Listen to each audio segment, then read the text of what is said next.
دوسری بات یہ کسی کو معلوم ہی نہیں ہے کہ اس کی کتنی نمازیں قضا ہوئی ہیں، تو اب جس کو یقین ہے کہ اتنی نمازیں ہوئی ہیں وہ اتنی ہی پڑھے گا، جس کو معلوم ہی نہیں ہے کہ کتنی ہیں تو پھر شریعت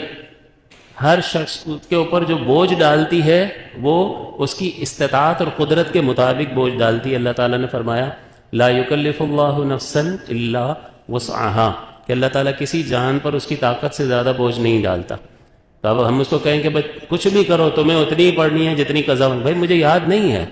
تو میں اس یقین تک پہنچ ہی نہیں سکتا ہوں۔ جب پہنچ نہیں سکتے تو شریعت کہتی ہے اچھا تم غالب گمان کرو، اندازہ کرو کتنی ہوں گی، تو غالب گمان جتنی ہو اس کو لگے کہ یار سال کی ہوں گی، 1 سال کی، تو بس یہ غالب گمان فقہ میں یقین کے قائم مقام ہوتا ہے، لہٰذا اسی کو یقینی مانیں گے اور اب وہ اتنی نمازیں پڑھے گا جو اس پر لازم ہے۔ پھر اس میں ترتیب ضروری نہیں ہوتی، 6 نمازوں کا تو میں نے ترتیب کا صاحب ترتیب کا مسئلہ آپ کو سمجھا دیا تھا۔ بہت ساری نمازیں قضا ہیں تو اس کی مرضی ہے کہ وہ کسی بھی طرح پڑھ لے، پہلے ساری فجر پڑھ لے، پھر ساری ظہر پڑھ لے، پھر عصر پڑھ لے، پھر مغرب پڑھ لے، پھر عشاء پڑھ لے، پھر وتر پڑھ لے، اس طرح بھی کر سکتا، یا یوں کر لے کہ ہر نماز کے ساتھ ایک نماز قضا ادا کرتا رہے، فجر کے ساتھ ایک فجر قضا کر لے، لوگوں کے سامنے نہیں کرنا ہے، گھر جا کے کرنا ہے۔ ظہر کے بعد 4 رکعت ظہر کی قضا کر لے، جب ظہر کی نماز ختم ہو جائے تو 4 ظہر کی پچھلی پڑھ لے۔ اسی طرح عصر میں نفل نہیں پڑھ سکتے تو لوگوں کو پتہ چل جائے گا اگر مسجد میں پڑھیں گے تو کہ عصر کے بعد تو نفل منع ہوتا ہے، یہ پڑھ رہا ہے اس کا مطلب یہ قضا پڑھ رہا ہے، گناہ کا اظہار گناہ ہے، گھر پہ پڑھیں گے۔ عصر کے بعد پڑھ لے عصر کی نماز، مغرب کے بعد مغرب کی، اور عشاء کے بعد عشاء کی پڑھ لے، تو روز کی نمازیں اس طرح کم ہوتی رہیں گی، لیکن یہ آپ کی سہولت پر ہے کہ آپ کو کیسے اس کا حساب رکھنا ہے اور کس طرح سے پڑھنا ہے۔ آپ جب نماز شروع کرتے ہیں تو سب سے پہلے اللہ اکبر آپ کہتے ہیں تحریمہ، اور اس کے بعد آپ ثنا پڑھتے ہیں، اور اس کے بعد آپ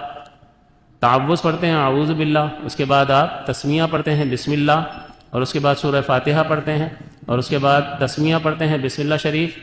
اور اس کے بعد آپ سورت ملاتے ہیں، اور اس کے بعد آپ اللہ اکبر کہہ کر رکوع میں چلے جاتے ہیں، پھر رکوع سے کھڑے ہوتے ہیں اور پھر سجدے میں چلے جاتے ہیں، پھر دوسرا سجدہ کرتے ہیں اور پھر دوسری رکعت میں آ جاتے ہیں۔ فرض کر لیں آپ 2 رکعت ہی نماز ادا کر رہے ہیں،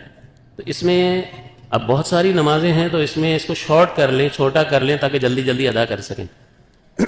تکبیر تحریمہ تو یہ آپ کو کہنی ہے اللہ اکبر، باقی یہ سب چھوڑ دیں،